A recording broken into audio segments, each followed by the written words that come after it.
আমাদের শরীরে কখন কি সমস্যা হচ্ছে তা বলে দিতে পারে আমাদের এই শরীরের একটা ছোট্ট অংশ। কি বলুন তো সেটা? আমাদের নখ। হ্যাঁ, এই নখ শুধু যে হাতের সৌন্দর্য বাড়াচ্ছে তা কিন্তু একেবারেই নয়, বরং এর কালার, এর শেপ সব কিছু ইঙ্গিত দেয় আমাদের শারীরিক কিছু সমস্যা।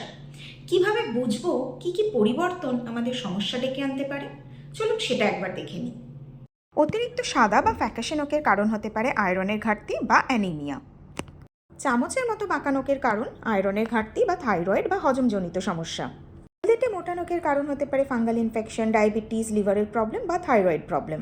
নখে আড়াআড়ি দাগের কারণ হতে পারে ম্যালনারিশমেন্ট, মেডিসিনাল সাইড এফেক্টস বা ইনফেকশন। নখে লম্বা দাগের কারণ হতে পারে ডিহাইড্রেশন, মাইক্রোনিউট্রিয়েন্ট ডেফিসিয়েন্সি বা লাইফস্টাইল ডিসঅর্ডার। বারবার মাঝখান থেকে ভেঙে গেলে তা হরমোনাল ইমব্যালেন্স বা মাইক্রোনিউট্রিয়েন্ট ডেফিসিয়েন্সি বা ডিহাইড্রেশনের কারণ হতে পারে।